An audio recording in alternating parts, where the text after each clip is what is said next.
Və Qubalı Fətəli xan, deməli, bu Kağızuşan döyüşünün nəticələrini aradan qaldırmaq üçün 1775-ci ildə Rusiya ilə əlaqələr yaradır.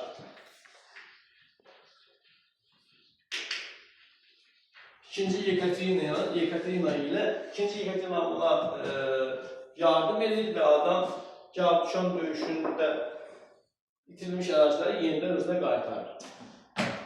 Və qaytardıqdan sonra yenidən başlayırlar, yenə başlayır birləşdirmə siyasəti yürütməyə. Və 1781-ci illərdə Qarabağa yürüş edir.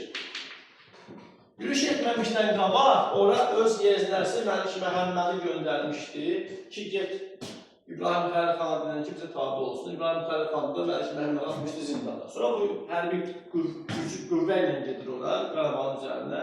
Amma uğursuz olur. Niyə? Çünki Gürcü hakimi 2-ci İraqlı İbrahim Xəlil xana kömək eləmişdi həmən döyüşdə. Uğursuz bildik. İndi Qarabağa uğursuz yürüş etmiş şəxsləri saysaq, Şəkidə Hacı Çələbi bəyək danışdığımız məsələ yadınızdadır. Qubalı Fətəli xan bir də, lap birincisi xanlıqların birinci nəslində var idi. Məhəmməd Həsən xan Qacar. Üçün də Qarabağa yürüşü uğursuzluqla nəticələnmişdi. 1784-cü ildə Ərdəbil və Meşkini tutur.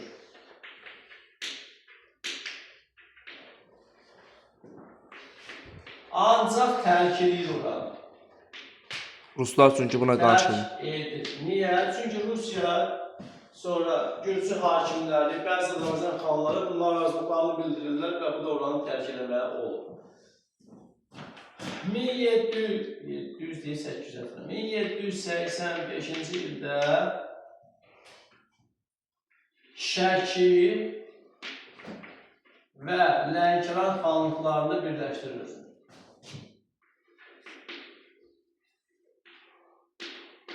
Beləliklə, bu birləşdirmə siyasəti nəticəsində Azərbaycanın arazdan şimaldakı torpaqları, şimal-şərq və şərq ərazisi tamamilə özünə birləşdirmişdir.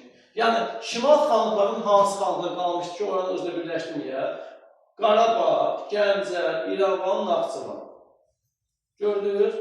Yəni, haranı birləşdirib özünü? Dərbəndi birləşdirib, Şamaxını birləşdirib, Bakını birləşdirib, Lənkəranı birləşdirib, Şəkini birləşdirib.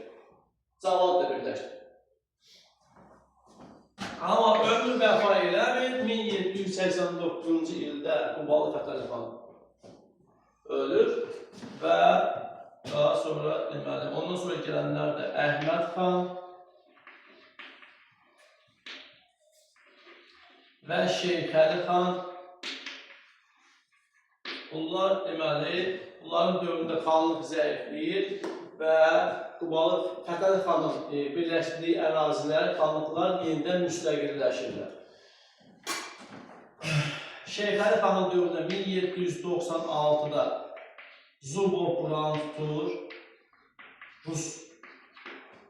Sonra 1795 və 1797-də Qacarlığa tabi olur. 1806-cı ildə Ruslar ikinci dəfə tuturlar Qubanı və bu 1806-cı ildə əyalət şurası yaradılır. 1810-cu ildə əyalət şurası ləğv olunur və komendant idarə üsulu yaradılır. Yəni, beləliklə Quba xanlığımız bitdi.